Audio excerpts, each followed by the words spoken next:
Hey, it's that time again. Welcome to a brand new edition of the Rundown with Ramon. My name is Ramon Ray, your host, and glad you're here today. If there's one thing I want you to do today, is sit back and listen. We have a great episode for you today.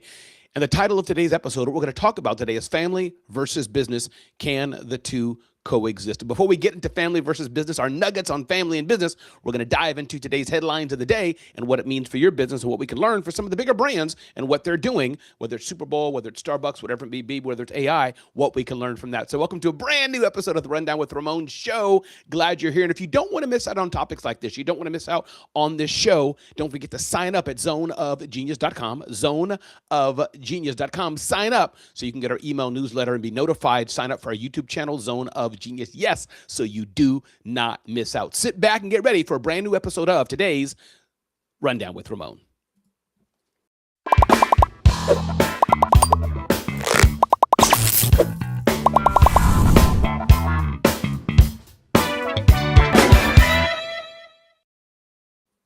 Hey, glad you're here. And listen, I love going live. There's just something about the power of going live that gives me energy. There's all kind of zillions and billions of podcasts out there, but somehow going live, doing the show live, it just gives me that energy. It just feels so much different than when you do it when you know there's no audience and you don't feel the pressure. Maybe it's because I thrive under pressure, but I'm glad you're here today. Whether you're hearing the show live, that's great, or you're hearing it on demand through our podcast, maybe on YouTube, you're seeing it on Facebook, you're seeing it on LinkedIn, maybe you're reading about it in an upcoming email newsletter. I'm glad you're here. This is a brand new edition of the Rundown with Ramon Show.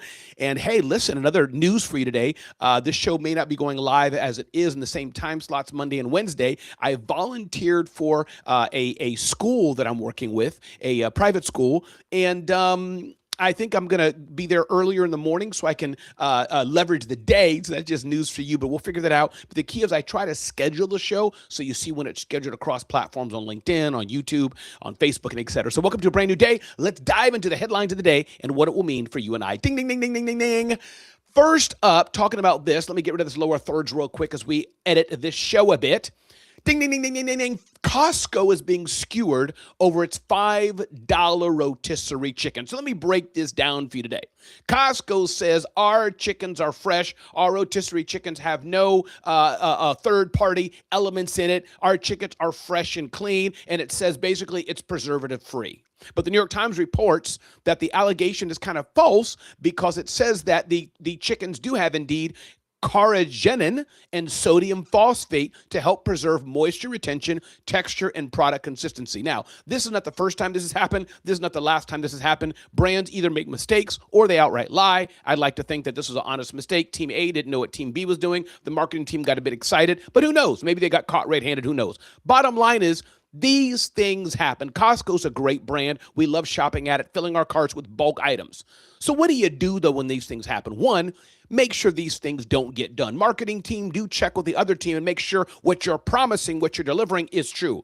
But number two, when these things happen, as I have in my core values, do the right thing. We made a mistake. We're sorry. The chicken you bought indeed had preservatives in it. We were wrong. We're sorry. Now, they're a huge, huge brand. Maybe they'll get a bit of money back to people. The chicken's $5. Were they going to give a dollar coupon? We'll see what happens. But I think that's an interesting nugget of the day. Things happen, and the best thing you can do when things like that happen, just fess up, make it right, and keep moving on. Welcome to a brand new edition of today's Rundown with Ramon, everybody. My name is Ramon Ray, and I'm glad you're here today. Ayanna, thank you for being here. Ayanna always makes me smile to see that you're here, Ayanna, the piano maestro. Glad you're here, Ayanna, of the musical web. It's an honor for me to know that I can entertain and inform Ayanna on the Rundown with Ramon show. Doris, glad you're here today. Doris, watching us on LinkedIn. Thanks for being part of the Rundown with Ramon experience, Doris. Glad you're here today. Moving forward, ding, ding, ding, ding, ding, ding, ding. Another headline of the day today is as follows. Headline says, resurgent Starbucks looks to keep the revival going. So Starbucks seems to be going pretty well. The question of the day today is, can they keep this going? This has only been a few months, but I'm happy about this. The coffee chain's leadership laid out a plan. That's important no matter what size business you are. What is your plan? Laid out a plan revamping the loyalty program and debuting higher caffeine refresher drinks. That's a part of an offer, which is part of the plan. Maybe they're saying that people want colder caffeinated drinks down the line. Starbucks plans to add, here's a third part of the plan, 5,000 more locations in the U.S., mainly in areas where it's underrepresented. Our cafes are our point of differentiation, said the CEO. The company currently has 17,000 coffee houses across the country, and I bet 10,000 of those are in Midtown Manhattan. So here's the thing. Starbucks, this huge company, what are they doing? They've laid out a plan of action for how they're going to succeed. Now that they see the plan taking off, they're laying out a plan of action with how they're going to keep it going. And part of it is setting expectations. And you wonder why CEOs are paid millions and millions and millions of dollars. Well, let me explain it to you. Brian is the CEO. His job is to lay out the vision. His job is to decide with the board the big things. Do we add more stores or do we not? That is a billion-dollar decision that could break the company and it could fail, or it could help the company succeed. Millions of shareholders are relying on Starbucks succeeding. And Brian is the one man. Everybody has to execute it, but he has to make the decision with the board.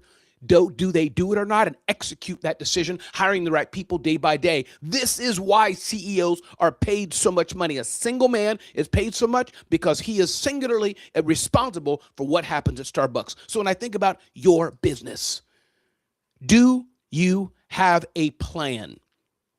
If you have a plan, what are the actions you're taking, the detailed actions you're taking towards the execution of that plan? What are you doing to measure the results of that plan? When I think about my own small business, I'll lay out to you what's happening. I've said this before, but be very clear, I'm getting better and better at planning. As my coach Lamar Tyler says, you can hustle your way to $500,000 in revenue, but it's hard to grow past that without a plan. So what am I doing? I've just in Asana, my chief of staff, Chris, will just be notified on it, laying out the plan for our fall 2026 Genius Summit, laying out the plan for what we are going to do it in New York City. That's part of the tactic of the plan of us getting back to doing live events. So the live events are the bigger part of the plan, and the detail we're doing is a in-person big event. In addition to other things we're doing, it's a plan. We're already working toward what that event will look like in October, November.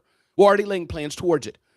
So my question for you, Trisha Rue, glad you're here today on the Rundown with Ramon show.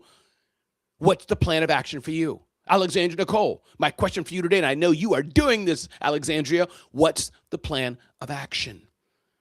How will we make it happen? How will we make a difference in the plan of action? Starbucks is doing it. And don't just say, well, they're a billion-dollar brand, Ramon. No. We can do it as well. Welcome, everybody, to a brand new edition of today's Rundown with Ramon, reminding you this episode is brought to you by our friends at Bitdefender. When you go home, when you leave your house, what's the first thing you do? Click, you lock the door of your house. When you park your car, what do? The first thing you do when you park your car, boop, boop, you lock your car. What about your business? Is your business secure? I hope you're aware and careful before you click. Is that a real link that goes to a legitimate website? I hope when somebody texts you or DMs you or approaches you, make sure it's not a phishing scam, that it really is for you. It really is that person. These things are real. Cyber criminals, cyber crime is on the rise. But thankfully, we have friends like Bitdefender.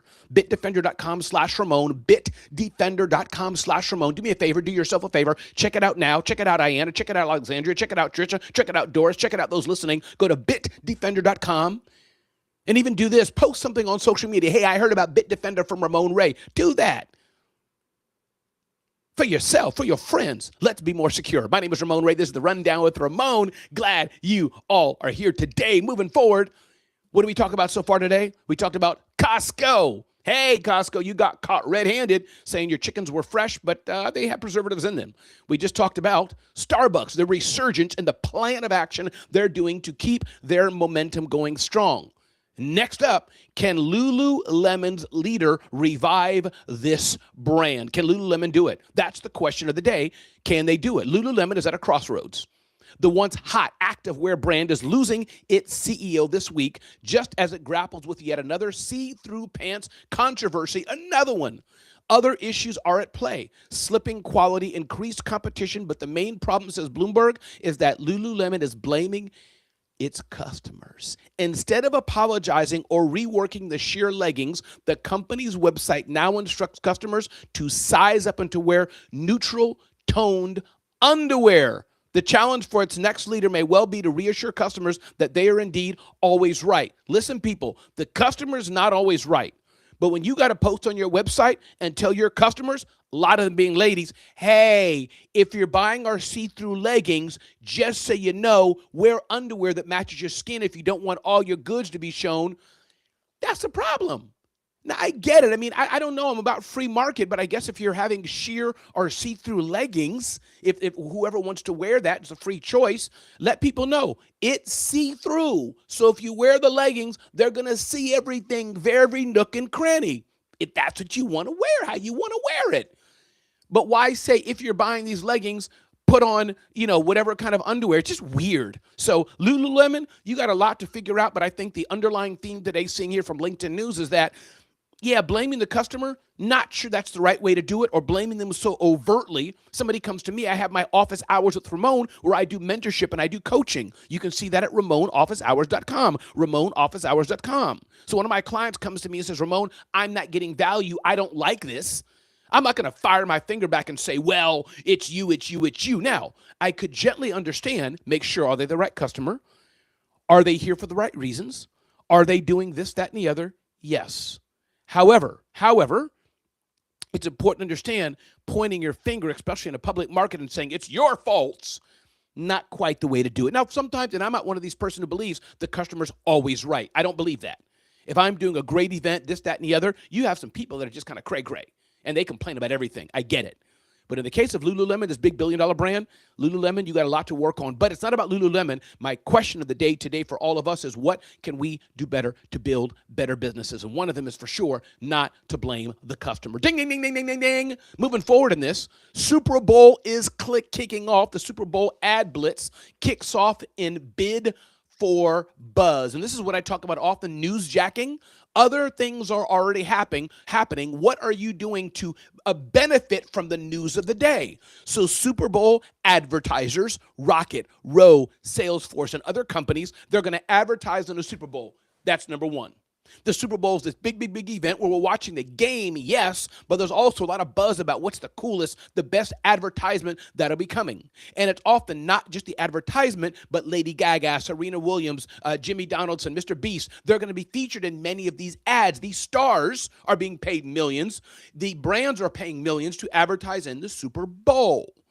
But number three is the brands are saying, hey, let's newsjack this and do the best we can to make this the best experience that we can and tease it out. So not only are you going to watch the ads during the Super Bowl, yes, but they're like, heck, we can just put our ad up on TV. People are going to watch it on Super Bowl. They're already a captive audience. Why don't we just have them see it more than once? Smart move. So my question to you today, Tricia, my question to you today, Alexandra, my question to you today, those watching here, don't ignore the aspect of the buzz of the buzz.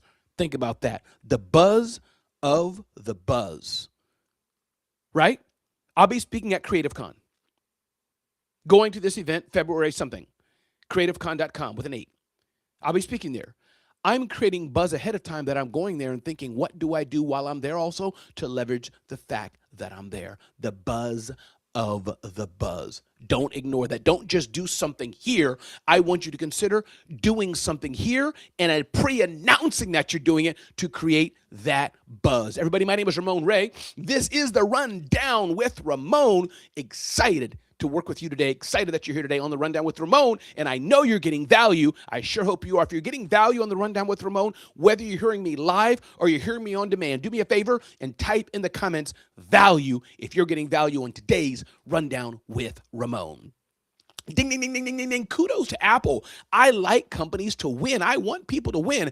Apple revenue is soaring on record iPhone sales, thanks to what CEO Tim Cook called simply staggering demand for new iPhones. Apple revenue grew 16% to nearly $144 billion in its fiscal first quarter. Well ahead of analyst expectations, iPhone revenue alone jumped 23% year over year, notching a quarterly record. Sales were especially robust across China, where Apple's overall business swelled 38% iPad sales were up though. Though Mac sales were off 7%. Moving forward, Apple could take a hit from memory prices, which are expected to rise significantly in the coming months. I'm glad Apple is winning. I'm glad Apple is dominating on record iPhone sales. Lesson learned for us is what? You got something that's working, lean in and keep doing it. You got something that's working. See what are some minor tweaks, minor improvements that you can make, but don't make these improvements in a glass house. Don't make these improvements in a quiet boardroom. Listen to your customers and ask them, what can you do better? Ask them, how are you providing? How are you getting value from it? This is what it takes to build this kind of brand. And you can do it too. What are you doing, Alexandria? What are you doing, Trisha? What are you doing that's working and that you can do better? Thank you, Doris, seeing value in the Rundown with Ramon Show. Thank you, Trisha, seeing value in the Rundown with Ramon Show. Glad you're here today. My name is Ramon Ray. Don't forget, there's no excuse for you to miss out on this insight if you go to zoneofgenius.com, zoneofgenius.com, and sign up. Make sure you sign up today. My name is Ramon Ray. I want to touch on our flagship topic of the day today, family versus or family and business. I touched on this last night in office hours. And again, the office hours, those of you who want to work with me, check out RamonOfficeHours.com, RamonOfficeHours.com. That's mentorship and coaching from me, Ramon Ray, mentorship and coaching to help you grow your business and take it to the next level. I'm going to edit something here, RamonOfficeHours.com, make this more visible. Mentorship and coaching with Ramon. There we go. Watch how I change that. Woo! Doesn't that look better already? There we go. So I encourage you, those of you who want to work with me, want me to coach you, mentor you, build your business and personal branding and marketing and sales and mindset, check out RamonOfficeHours.com, RamonOfficeHours.com. So I want to touch on today this blend of family and business. I have 2 adult children. We were a homeschool family. My wife was a stay-at-home mom, a homemaker, and a full-time homeschooler. I am a single breadwinner for our family, a single income family. And I've been blessed that for some of our marriage, I was working at the United Nations full time and earned a living there. The other half of our marriage, as it were, the bigger part of our time of our marriage, I was an entrepreneur. And I wanted to touch on family and business because those of you who are entrepreneurs, be you full-time entrepreneur, or you have your business as a side hustle, but especially those of you who are full-time entrepreneurs, it's not easy. Now, those of you working a full-time job, you're going to work. You get up at 6 in the morning. You get on the train. You get on the commute. You work from home. You're working at 8 or 9 o'clock. You get off at work at 5 or 6. You come home and you cook dinner, go to soccer practice, do your homework with your kids if you have children, or even if you're single, the principle is, and you do it all over again. Got it. And that's not easy at all. But I want to talk today and focus on those of us who are entrepreneurs. For many of us, I'm guessing, we love what we do. So right there, since we love what we do, it's hard to give it up, hard not to do it, hard not to put it down. Number 2, since we're building it, since there's not somebody else laying the plan, we don't have a Starbucks CEO and an Apple CEO, a Lululemon CEO doing it. No, we are the CEO. We are the operator. We are the one doing it. So we are thinking of our business, I would guess, if you're like a true entrepreneur, all the time, you're thinking of this customer. You're thinking of this task. You're thinking of this project. You're thinking of what you do have to do. You're thinking of what you don't have to do day by day, week after week. So it's always on your mind, how to grow the business, how to get out of debt, how to scale, how to get the next sale. Oh, this customer said no. It's always in your business. You have your team that you're working with. How do I work with my team? How do I serve them? Who do I need to hire? Oh, but I don't have money. Oh, they said they want to leave. They wanted more money. Oh, this system is not working out well. Everything is bzzz in your brain. I get it. And if I'm right, let me know. Am I right? Let me know if you're hearing my voice and this is how it is for you. Let me know I'm right or what I'm missing. Maybe it's something else for you. So you have all that going on. I'm sitting at the kitchen table with my wife having dinner. She's talking to me about the movie she's watched, about her clothes, about what's important to her, about it's a recipe she's making. What's on my mind is my business. Bing, ding, ding, ding, ding, ding, ding, ding, ding, ding, ding, ding, ding. This is reality. Doris said all the time. Doris agrees. Doris, thank you. This is a reality all the time. So the question of the day then is, what do we do then because we have our family? My brother, you agreed to go hand in hand with this woman. My sister, you agreed to go hand in hand with this man. If you're single, you understand the same principle for you in a single life. But you get the principle I'm making. And then maybe you have children, especially if they're younger. You've agreed to have these children. And your job is to nurture them, and you love them and you want to do it. But there's this conflict. You got the kids' homework. The kids got sick. They got their issues. They got their first boyfriend. They got their breakup. They're bullied in school. They're going through, there may be mental issues. Maybe you have a child that needs extra help. You have then your spouse. She or he is this way, that way. They got their own issues, their job problems. You got your mother. You got your mother-in-law. You got all that on you. The mortgage payment, the rent payments. Who's going to cook dinner? When are you going to cook dinner? Johnny said he wants to take baseball, but now he's not good in baseball, so he wants to take soccer, but then she wants to take flute lessons. What do we do? And we got this constant battle and conflict. I don't have an easy answer for you, but the one thing that will help is acknowledging it. Acknowledging it. That's what I'm doing today, acknowledging it with you. And we just have to pull through and understand that some days you're going to be an amazing entrepreneur and CEO, but you may not be such a great mother, father, auntie, uncle, or parent. And some days you're going to rock being a parent, rock being an auntie, an uncle, a friend. You're going to rock it. And some days you're not going to be so well there for your business. Hopefully, more days, it's a balance that you have. Hey, Dr. Will Moreland, glad you're here. Always makes me smile, Dr. Will, when you show up. Thank you for being here.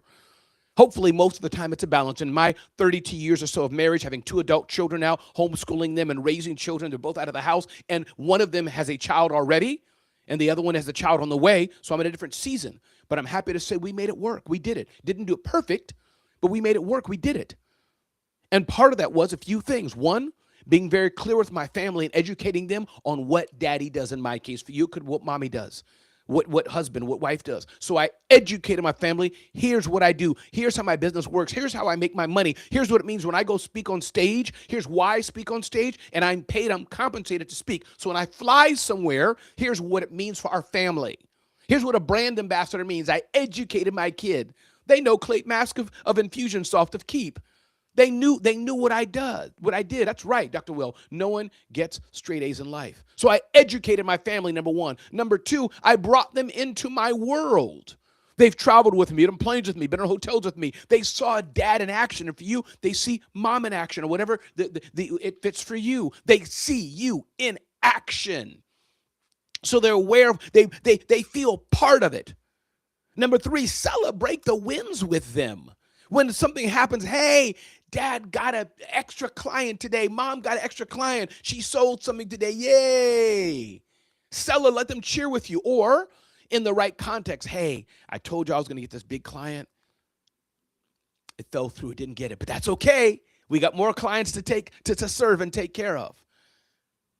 So my point being, people, family and business, it is challenging. It's not easy, but it is doable. So for those of you who are new in this game, maybe you're newer family members, maybe you're newer parents, maybe you're newly married and you have business, my message to you today is you can do it. You got to do these things. So educate, bring your family and let people know what's going on. Be careful what you say. You may not say everything. Thank you, Dr. Will, but educate them a bit. Bring them in on the journey. So for those of you who are new in this, for those of like me and Dr. Will, maybe and others who are a bit more seasoned in this, we're older gentlemen, older women, right? We're kind of at the other side of this. We still have family to support and or to do this with. My niece just had a baby 2 days ago. So that's a little more distant from me. But now I have, the baby's name is Luke. I have Luke on my mind. I have a grand nephew, I guess, or whatever you call it, right? So he's now still in the Ray family, in the Ray lineage. I'm still tied now to another human. And my family, even my nieces and nephews, they have an idea what I do. Uncle Ramon, you flying? They know if I'm flying in some way, whether it's free or not, but they know if Ramon's flying, that's good. People in my church understand what I do. Oh, you're on the road? They know I'm not on the road partying, going to a club or something. No, I'm on the road. They know because I'm providing for my family, because I've educated them on what I do. So when they see me in the airport, yay, they're cheering me on. And we need this support. We need this support. This is what it takes. As the saying goes, when you get grits, put on salt. As the saying goes, all the smart people, all the erudite people know this. The only way to keep progressing is not to put sugar on grits. We know this. And Dr. Will said, this is so good. Yes. Yes, indeed. This is how it is. So my encouragement today, family and business is a real thing. And I want to encourage everybody today. Love your families. And it's okay. And you must also love your business. And both can be built together. Everybody, my name is Ramon Ray. This is the Rundown with Ramon. Glad you're here today. I've enjoyed this show. Don't forget, sign up at zoneofgenius.com, zoneofgenius.com. Don't miss out on content like this. I got a lot going on today. I'll be at the Scale with Stability Summit. Check that out, scalewithstability.com. Join me and John Maxwell. Check that event out, Scale with Stability Summit. Check it out, check it out, check it out. Youth Leadership Conference. I'll be speaking there Saturday all day, IYMS.world, IYMS.world. Join us at our amazing online Youth Leadership Summit. Join us there. I'll be at Creative Con in Chicago coming up, creativecon.com. A lot going on, and I appreciate you joining me on today's Rundown with Ramon. Alexandria, thank you for your question, Alexandria. Thanks for being a co-host with me here. Love it, love it, love it. And the question is, what does growth require emotionally, not just strategically? I love that question. What does growth require emotionally, not just strategically? Woo, that's powerful. And here's my answer.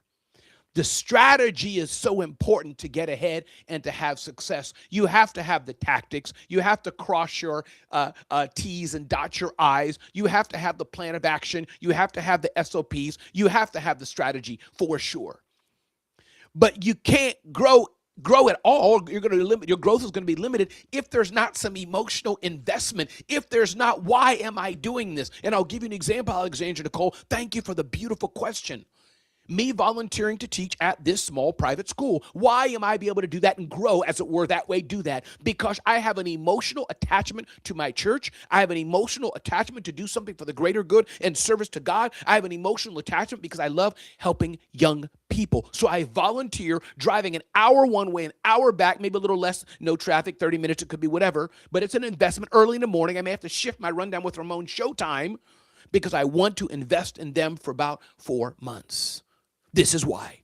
If you don't have the emotional attachment to it, if there's not something greater than just the speeds and feeds of why you're doing it, it is arguably very hard, if not impossible, to get it done.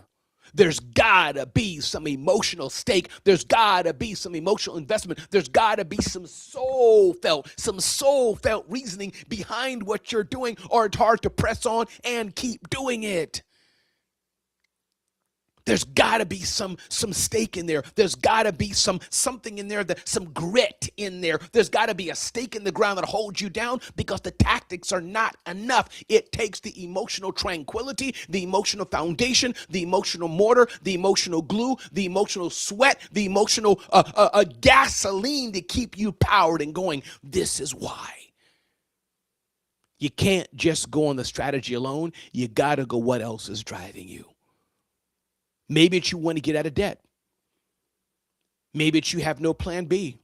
Maybe it's because your mother and father said you can't do it. You're stupid. You're going to fail. Maybe that's driving you. Something's got to be driving you emotionally to get up over and over and over and make it happen. Everybody, my name is Ramon Ray. This is the Rundown with Ramon. Be blessed. If you're enjoying this, do me a favor. Keep commenting. Forward this. Take screenshots and let people know you've been watching today's Rundown with Ramon. I appreciate each and every one of you. Thanks for being here. Salt goes on grits.